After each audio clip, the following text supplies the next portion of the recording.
الذين آمنوا وكانوا يتقون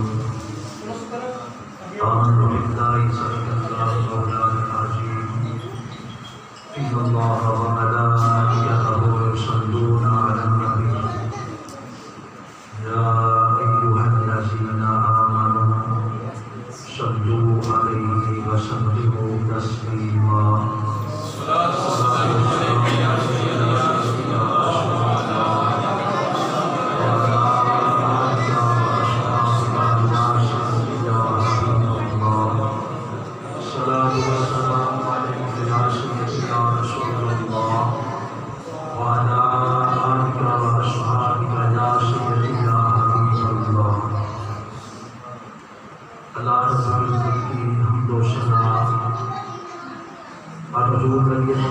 صلی اللہ علیہ وسلم کی ذات بابرکات فاطمہ درود و سلام کا نذرانہ پیش کرنے کے بعد آپ تمام احباب صاحب عشق و محبت ہیں،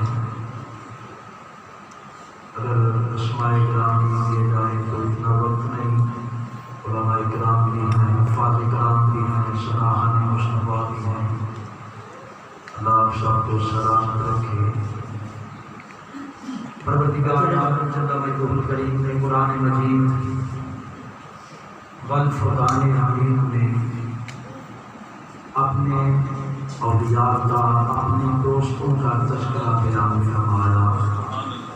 فرمایا الا ان اولیاء اللہ لا خوف علیہم ولا هم یحزنون، میں خبردار بے شک جو میرے دوست ہیں نہ ان کو کسی قسم کا غم ہے نہ کوئی خوف ہے، اس لیے کہ ایک تو وہ ایمان لائے ہیں الذین آمنوا وکانوا یتقون، پھر میں وہ مبتلا تھے کہ اس سے طائب ہو کر جب اللہ کی بارگاہ میں حاضر ہوئے تو پھر ان کو تاج ولایت عطا کیا گیا۔ ہمارے شہر گجرات میں مشہور دو ہستیاں ہیں، حضرت شاہ اللہ دریائی اور حضرت سائیں کرم الہی کامہ والی سرکار رحمۃ اللہ علیہ۔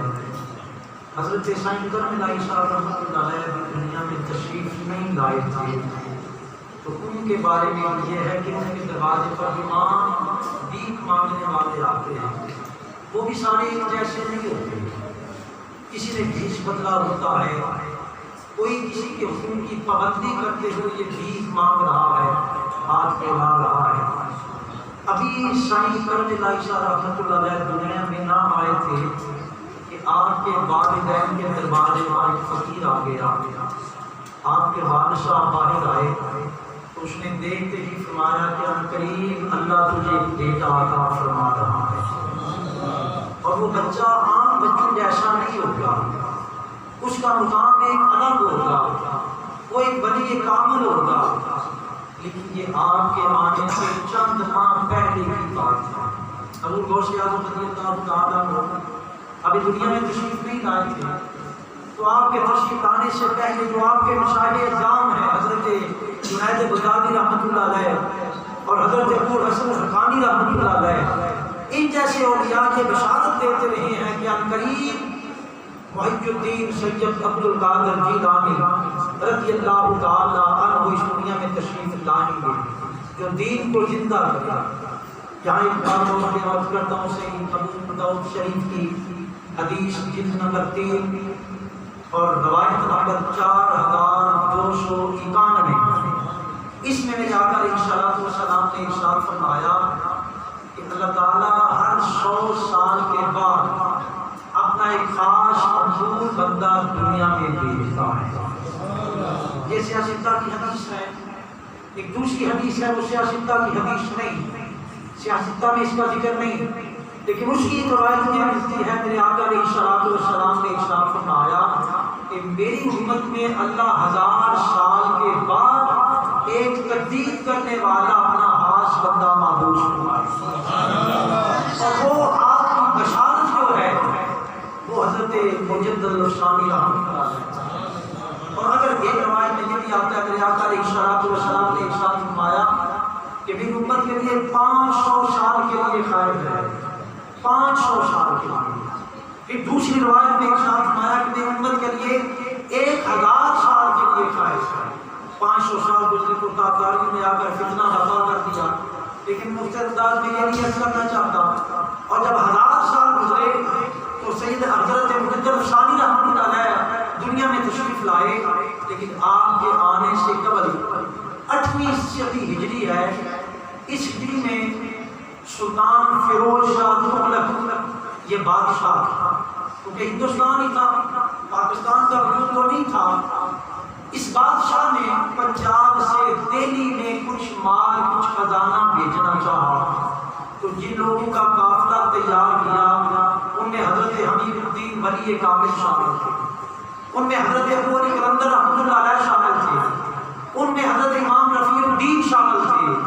جب یہ آج وہاں سرہند شریف ہے وہاں پر پہنچے تو وہاں جا کر ابو علی قلندر رحمۃ اللہ علیہ اور حضرت رفیع الدین رحمۃ اللہ علیہ کو حضرت حمید الدین رحمۃ اللہ علیہ نے یہ بشارت دی. حالانکہ اس وقت کو جنگل تھا، کوئی مکان وہاں پر موجود نہیں تھا، کوئی برآمدہ کوئی بیٹھنے کی جگہ وہاں پر موجود نہیں تھی، جنگل تھا. بلکہ سرہند شریف آج کہا جا رہا ہے، اس کا نام ہندی زبان میں سہرند بھی کہا جاتا ہے. تو سہ کا مطلب شیر ہے اور ہند کا مطلب جنگل ہے. اس وقت جو نام رکھا گیا وہ جنگل شیروں کا جنگل تھا، اس لیے یہ نام رکھا گیا. تو حمید الدین رحمۃ اللہ علیہ نے ابو علی قلندر رحمۃ اللہ علیہ امام رفیع الدین رحمۃ اللہ علیہ کو بشارت دی کہ اس مقام سے مجھے خوشبو آ رہی ہے، یہاں ان قریب اللہ کا ایک ایسا بندہ آئے گا، ایک ایسا بندہ پیدا ہوگا کہ جس کے آنے سے دین اسلام کو تقویت ملے گی، جس کے آنے سے دین اسلام مضبوط ہوگا. اور مجدد کا معنی بھی تجدید کرنے والا ہے، مجدد کا معنی بھی نیا بنانے والا ہے. اور دوسرا تمہیں اگر مجدد الگ آپ کا نام پاک احمد ہے، آپ کا نام پاک احمد ہے اور آپ کا لقب ابو البرکات ہے، لیکن مجدد الف ثانی اس لیے کہا گیا اگر الف پٹی میں دیکھا جائے تو پہلا حرف ہے، یعنی پہلا 1000 سال گزرنے کے بعد ہے. اگر الف و الف لام فا سے لکھا جائے تو بھی اس کا معنی 1000 بنتا ہے. ثانی بھی عربی کا لفظ ہے، الف بھی عربی کا لفظ ہے. اس کا معنی یہ ہے کہ پہلا 1000 سال گزرنے کے بعد آنے والی شخصیت، اس لیے ان کو مجدد الف ثانی کہا گیا. دوسرے 1000 سال کا آزاد ہو گیا، لیکن وہاں میں یہ کر رہا تھا آپ کا نام احمد ہے، آپ کے باپ کا نام عبد الاحد ہے، آپ کے دادا کا نام حضرت زین العابدین ہے. آپ کے آنے سے 200-250 سال پہلے کی بات ہے. حمید الدین رحمۃ اللہ علیہ نے بشارت دی کہ اس جگہ پر ایک شہر آباد ہوگا، لوگ بسیں گے، ان کے جب اولاد کا سلسلہ جاری ہوگا ان میں ایک ایسا بچہ پیدا ہوگا جس کا نام احمد ہوگا، وہ آ کر تجدید کرے گا، دین کو تقویت عطا فرمائے گا.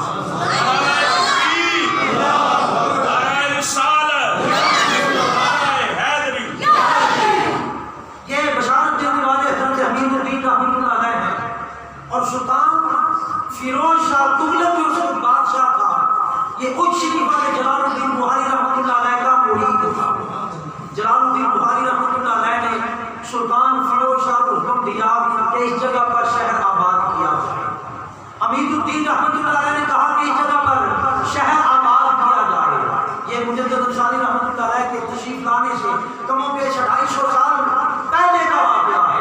جب یہ بشارت دی گئی تو اس وقت جنگل تھا، اس جگہ پر پہلے ہی رکھنے والے حضرت ابو علی قلندر رحمۃ اللہ علیہ اور ان کے ساتھ حضرت رفیع الدین رحمۃ اللہ علیہ پہلے ہی کاری شہر کا آغاز.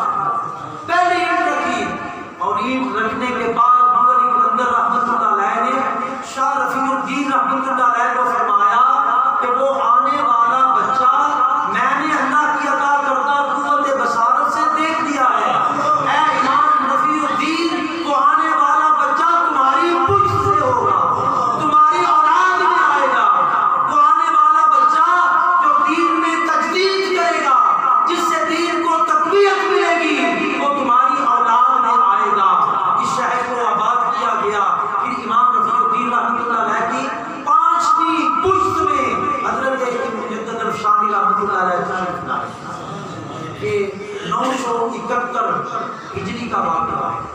14 شوال المکرم جمعے کی شب کی جب آپ دنیا میں تشریف لائے، 971 ہجری میں آپ دنیا میں تشریف لائے، اور 1034 ہجری 28 صفر المظفر بروز منگل آپ کا یوم وصال ہے۔ شاید کوئی اور بھی قول ہو، لیکن جہاں تک میری ریسرچ ہے، میری تحقیق ہے، جو میں نے پڑھا وہ یہ ہے کہ آپ 14 شوال المکرم 971 ہجری کو دنیا میں تشریف لائے، اور آپ کا وصال مبارک 28 صفر المظفر 1034 ہجری ہے، لیکن آپ نے 17 سال کی عمر میں سارے علوم حاصل کیے۔ حضرت مجدد ثانی رحمۃ اللہ علیہ کا ذکر کر رہا ہوں۔ 17 سال کی عمر کیا ہوتی ہے؟ 17 سال کی عمر میں سارے علوم حاصل کر لیے، اور سارے علوم حاصل کرنے کے بعد وقت بدلتا گیا 250 سال تقریباً گزر چکے ہیں، بادشاہیاں ہی بدلتی رہی، ہاں ان کو فاروقی بھی کہا جاتا ہے۔ آپ کا شجرہ نسب حضرت عمر فاروق رضی اللہ تعالی عنہ سے ملتا ہے، آپ ان کی اولاد میں ہیں، اس لیے ان کو فاروقی کہا جاتا ہے۔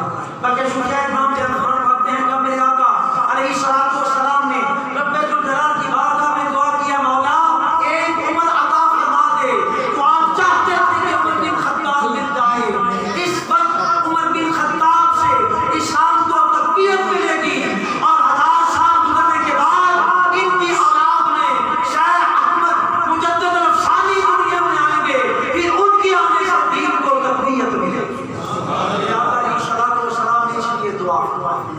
اس وقت جب آپ تشریف لائے 1000 ہجری چل رہا ہے، 971 ہجری میں آپ دنیا میں تشریف لائے، تو اس وقت عجیب منظر تھا۔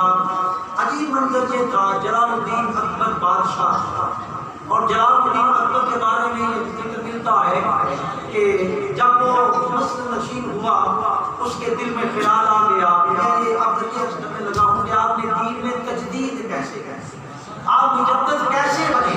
1010 ہجری میں آپ کو مجدد بنایا گیا، 1010 ہجری میں آپ کو مجدد بنایا گیا۔ یہ بھی یاد رکھیے کہ آقا علیہ الصلوۃ والسلام کی بھی ظاہری عمر شریف 63 برس ہے، حضرت مجدد افسانی رحمۃ اللہ علیہ کی بھی ظاہری عمر شریف 63 برس ہے، اس بات سے بھی نسبت ہے۔ اور حضرت مجدد افسانی رحمۃ اللہ علیہ، آپ ہم تو کہتے ہیں صرف نقشبندی مجددی، لیکن یاد رکھیے آپ کے پاس سلسلہ قادریہ کا فیض بھی موجود تھا، آپ کے پاس سلسلہ چشتیہ کا فیض بھی موجود تھا، آپ کے پاس سلسلہ سہروردیہ کا فیض بھی موجود تھا۔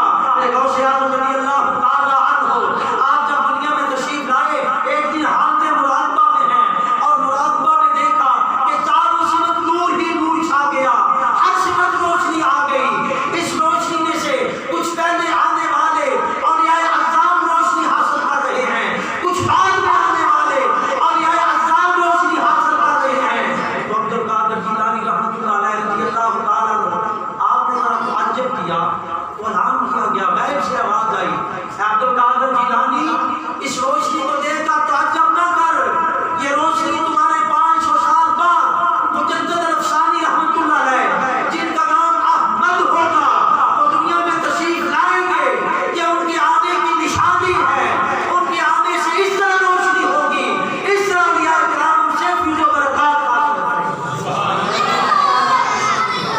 جب آپ نے یہ الہام سنا، آپ نے یہ آواز سنی، تو آپ نے اپنا حلقہ مبارک اپنے غلام کو عطا فرما دیا، فرمایا میری نصیحت کو یاد رکھو، یہ نسل در نسل چلنا چاہیے، یہ نسل در نسل چلنا چاہیے۔ اور جب مجدد الافسانی رحمۃ اللہ علیہ دنیا میں تشریف لائیں، ان کو میرا سلام بھی دینا ہے، میری طرف سے یہ جبہ مبارک بھی دینا ہے۔ وہ جبہ مبارک چلتا، ہدیہ مبارک چلتا رہا۔ شاہ سکندر ایتھنی رحمۃ اللہ علیہ ابو کمال کے پوتے تھے، ان تک پہنچا تھا کہ شیخ احمد سرہندی رحمۃ اللہ علیہ کو مجدد بنا دیا گیا، اور مجدد بننے کے 2 سال بعد شاہ سکندر کیتھری نے آ کر آپ کو غوث اعظم رضی اللہ تعالی عنہ کا جبہ عطا فرمایا، اور آپ کی طرف سے سلام پیش کیا، جس کو سلام بھیجنے والے وجود کے سلطان ابو شہنشاہ بغداد رضی اللہ تعالی عنہ احمد جان رحمۃ اللہ علیہ شیخ الاسلام ہیں، اپنے مقامات میں ارشاد فرماتے ہیں، شیخ الاسلام فرماتے ہیں کہ میرے بعد 400 سال کے عرصے میں 17 ولی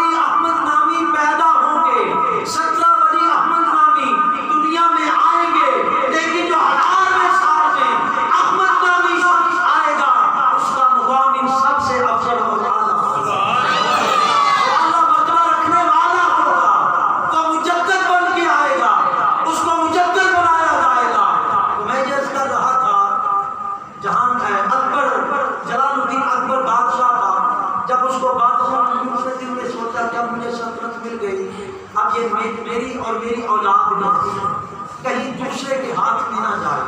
اس نے سوچا میں ایسا روپ اختیار کروں، ایسا رویہ اختیار کروں، ہندو سمجھے کہ یہ ہندو ہے، مسلمان سمجھے کہ مسلمان ہے، عیسائی سمجھے کہ یہ عیسائی ہے، ہر ایک سمجھے کہ ہمارے ساتھ کا ہے، ہر ایک میرے ساتھ تعاون کرنے والا ہوگا۔ اپنے ذہن کے مطابق وہ سب کے دل جیتنا چاہتا ہے، اپنے ذہن کے مطابق۔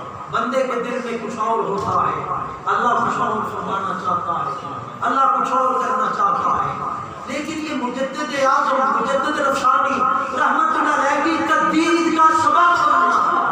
جلال الدین اکبر نے اپنا دین بنایا اور دین ایسا بنایا کہ ایک وقت آیا اس نے اپنی جو مہر بنائی اس کے ساتھ اپنے نام کے ساتھ جل جلالہ بھی لگوا دیا، جل شانہ استغفر اللہ، جل شانہ بھی لگا دیا۔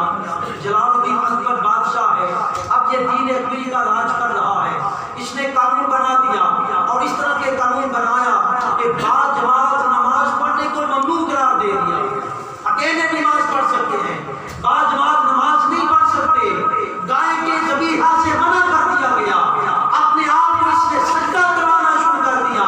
میرے آقا علیہ الصلوۃ والسلام کا معراج اور آقا علیہ الصلوۃ والسلام پر نازل ہونے والی وحی اس کا انکار کر دیا، مساجد کو شہید کرا دیا، مندروں کو آباد کرا دیا، مختلف مسالک کے لوگ ایک جگہ پر عبادت کرنے والے بن گئے، عیسائی یہودی مندروں میں عبادت کرنے والے بن گئے۔ جب دین کا نام و نشان مٹنے لگا، جن لوگوں نے سنت رسول رکھی تھی ان کی داڑیاں منڈوا دی گئی، باجماعت نماز پڑھنے پر پابندی، گائے کے ذبیحہ پر پابندی، آقا علیہ الصلوۃ والسلام پر وحی کے نزول کو غیر قانونی کہہ دیا گیا، آقا علیہ الصلوۃ والسلام کے سفر معراج کا انکار کر دیا گیا۔ جب یہ سارے معاملات ہو گئے تو شیخ احمد سرہندی رحمۃ اللہ علیہ آپ کو جذبہ آ گیا، کیوں تحریک ہے کہ اب دین کا سورج طلوع ہونے لگا، وہ پھوٹنے لگی، غیرت فاروقی حرکت میں آ گئی۔ مجدد رفسانی رحمۃ اللہ علیہ نے لوگوں کو بنا کر جو بادشاہ کے ہاتھ حالت والے تھے ان کو کہہ دیا جاؤ اپنے بادشاہ کو کہہ دو کہ وہ اللہ اور رسول کا باغی ہو چکا ہے، اگر وہ توبہ کر لے تو بہتر، نہیں تو قریب اس کی بادشاہی کا سورج غروب ہونے والا ہے، یہ نیست و نابود ہو جائے گا، اس کا نام و نشان تک نہ رہے گا۔ لوگوں نے بادشاہ جلال الدین اکبر کو جا کر بتا دیا، لیکن اس نے کوئی بات غور سے نہ سنی تو اس پر غور نہ کیا۔ یہی قانون چلتا رہا یہاں تک کہ جلال الدین اکبر کی اس دنیا سے واسطے جہنم ہو گیا۔ جب یہ واسطے جہنم ہوا تو پھر ایک اور شریف بادشاہ جس کا نام نور الدین جہانگیر تھا وہ مصنف ہوا۔ اس نے بھی اسی طرح اسی رواج کو عام رکھا، اپنے آپ کو سجدہ کرواتا تھا، یہاں تک کہ حضرت شیخ احمد سرہندی فاروقی رحمۃ اللہ علیہ آپ کو بھی اپنے دربار میں بلا لیا اور بلا کر کہ آج کی بات نہیں، قانون میں چینج ہو رہی ہے۔ یہ میں کہتا ہوں کہ میرے آقا علیہ الصلوۃ والسلام کی حدیث پاک کی تشریح سامنے آ رہی ہے۔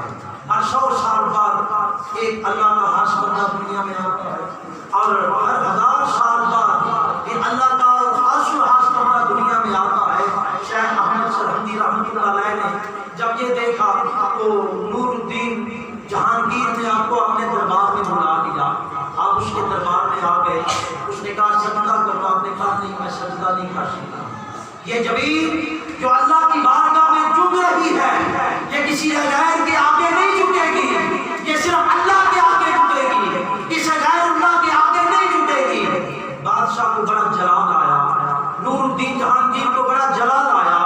جب اس کو جلال آیا دوبارہ کہا کہ مجھے سجدہ کرو، آپ نے پھر یہی جواب دیا الذین آمنوا وقاموا یتقون، یہ لوگ ایمان والے بھی ہیں اور تقوی والے بھی ہیں، انہوں نے تقوی اختیار کیا ہوا ہے، اس لیے ان کا نام آج بھی صدیاں گزرنے کے بعد روشن ہے، ان کے تذکرے کیے جا رہے ہیں، ان کی کرامتیں بیان کی جا رہی ہیں، ان کے اوصاف بیان کیے جا رہے ہیں۔ اپنا نام یہ جبین رب ذوالجلال کی بارگاہ میں جھکنے والی ہے، یہ کسی غیر کے آگے نہیں جھکے گی۔ جب یہ کہا تو بادشاہ کو اور غصہ آیا، اس کے پاس اس کا مفتی بادشاہی مفتی بیٹھا تھا، اس نے کہا میں فتویٰ دیتا ہوں گردن جھکا لو اپنی جان بچا لو.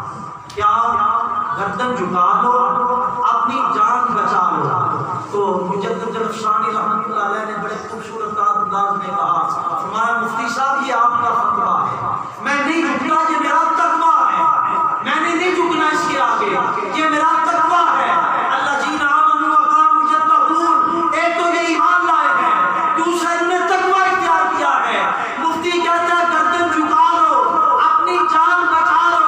مجدد الافشانی رحمۃ اللہ علیہ آپ فرماتے ہیں یہ آپ کا فتویٰ ہے، شرم میں اس کی انکاری نہیں کرتا، یہ آپ کا فتویٰ ہے، اور نہ جھکنا یہ میرا تقویٰ ہے. میں تقوی والا ہوں، جھکنے والا نہیں. جب نہیں جھکے تو نور الدین جہانگیر نے کہا ان کو قلعہ میں جیل میں بند کر دیا، جیل میں قید کر دیا جائے. بظاہر وہ بادشاہ مطمئن تھا کہ میں نے ان کو سزا دے دی، لیکن اس کو نہیں پتا تھا جیل میں جا کر یہ کیا کر رہے ہیں. جب آپ جیل میں پہنچے وہاں جو لوگ گیت غزلیں گانے والے تھے یا رام رام کرنے والے تھے، اس بادشاہ اکبر نے رام اور رحیم کا فرق کر دیا تھا. کہنے لگا رام اور رحیم میں فرق نہیں، معاذ اللہ استغفر اللہ، یعنی بت اور خدا میں کوئی فرق نہیں، اپنی بادشاہی بچانے کے لیے. لیکن آپ نے جیل میں جا کر محافل ذکر کا انعقاد کرا، وہاں اللہ کے محبوب پر درود و سلام پڑھا جا رہا ہے، اللہ کے ذکر کی محفلیں ہو رہی ہیں، وہاں نمازیں پڑھی جا رہی ہیں، وہاں سارا کچھ کیا جا رہا ہے. اور کچھ دیر گزرنے کے بعد نور الدین جہانگیر کو خواب میں میرے آقا علیہ الصلوۃ والسلام کی زیارت ہو گئی، اور زیارت کرا کے میرے آقا علیہ الصلوۃ والسلام نے ارشاد فرمایا نور الدین کیوں حالت میں ڈوبا ہوا ہے، اس قدر نیک پرہیزگار آدمی کو تم نے قید کر رکھا ہے، کیوں اس کو قید کر رکھا ہے، اس کو رہا کر. بس آپ کا مسئلہ منتبہ ہوا. نور الدین اٹھا کہنے لگا جاؤ جا کر مجدد الافشانی رحمۃ اللہ علیہ کو رہا کرو.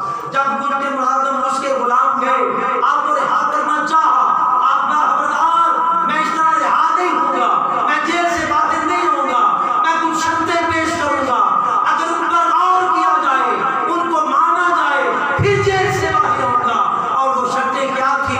آپ ہمارے جتنی مساجد کو شہید کرایا اتنی مسجدیں بنا کر ان کو آباد کرو، دین مصطفیٰ صلی اللہ تعالی علیہ وسلم کو آباد کرو، دین مصطفیٰ صلی اللہ تعالی علیہ وسلم کا ڈنکا بجاؤ، سنت رسول رکھی جائے گی، بت پرستی ختم کی جائے گی. دین میں تجدید کے لیے شیخ احمد سرحدی فاروقی رحمۃ اللہ علیہ نے ایسا کردار ادا کیا. بادشاہ کو یہ ساری شرطیں ماننا پڑی، ساری شرطیں مان لی. جیل سے باہر آئے وہ مسجدیں بنائی گئی، ان میں آزان اللہ اکبر کی صدائیں بلند ہوئی، محافلیں لگنے لگی. جب محافلیں بھی لگنے لگی پھر اللہ کے ذکر عام ہو گیا، گائے کا ذبیحہ حلال ہو گیا. ماہ رمضان میں جو دن دہاڑے کھانا کھلایا جاتا تھا اس پر پابندی لگا دی گئی. رام اور رحیم کا فرق ختم کر دیا گیا. یہ بت ہیں، یہ غیر اللہ ہے، تم مشرک ہو تو ان کی پوجا کرتے ہو. وہ رب العالمین ہے جو تمام تعریفوں کے لائق ہے، وہ عبادت کے لائق ہے. شیخ احمد سرہندی رحمۃ اللہ علیہ نے ساری شرطیں منا کے پھر باہر آئے، اور کچھ دیر تک نور الدین نے پھر کلمہ پڑھ لیا، مسلمان ہو گیا. کچھ دیر تک آپ اس کے ساتھ رہے. ایک دن کا ذکر ہے، اپنی بات کرتا ہوں. نور الدین جہانگیر وہ جو بادشاہ تھا وہ کہنے لگا میں نے کوئی دنیا میں رہ کر اچھا کام نہیں کیا، لیکن ایک کلمہ میرے دل میں موجود ہے، ایک بات میرے دل میں موجود ہے، وہ یہ کہ مجھے مجدد الافشانی رحمۃ اللہ علیہ نے یہ فرمایا تھا کہ نور الدین میں اکیلے جنت میں نہیں جاؤں گا، تجھے ساتھ لے کر جاؤں گا. مجدد الافشانی رحمۃ اللہ علیہ نے فرما دیا تھا اے نور الدین تو نے توبہ کر لی، تو تائب ہو گیا، اب تو دین مصطفیٰ صلی اللہ تعالی علیہ وسلم کو سمجھنے والا بن گیا. اگر تیرے پلے نیک اعمال نہیں تو نہ صحیح، مجدد الافشانی وعدہ کرتا ہے اکیلے جنت میں نہیں جاؤں گا، تجھے ساتھ لے کر جاؤں گا. رحمۃ اللہ علیہ نے فرمایا کہ 21 واسطوں سے میرا شجرہ نقشبندیہ کملی والے آقا صلی اللہ تعالی علیہ وسلم تک پہنچتا ہے. 25 واسطوں سے شجرہ قادریہ کے لحاظ سے میں کملی والے آقا صلی اللہ تعالی علیہ وسلم تک پہنچتا ہوں. 27 واسطوں سے شجرہ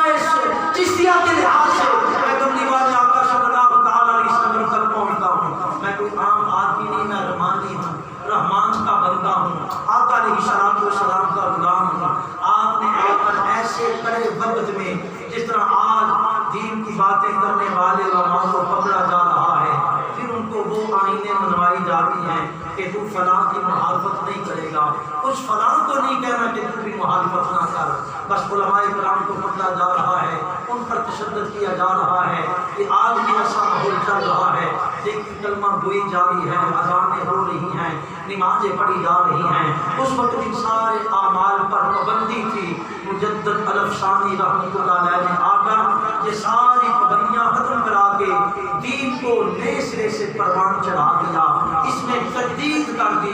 پھر آپ کا نام مجدد ہوا، 1010 ہجری میں آپ کو مجدد کے مرتبہ پر فائز کیا گیا، اور 1034 ہجری 28 صفر مظفر کو آپ نے وصال فرمایا، اس دنیا سے پردہ فرمایا۔ دعا ہے اللہ آپ کو آپ کے درجات میں بلندی عطا فرمائے، اس محفل کو درجہ قبولیت عطا فرمائے۔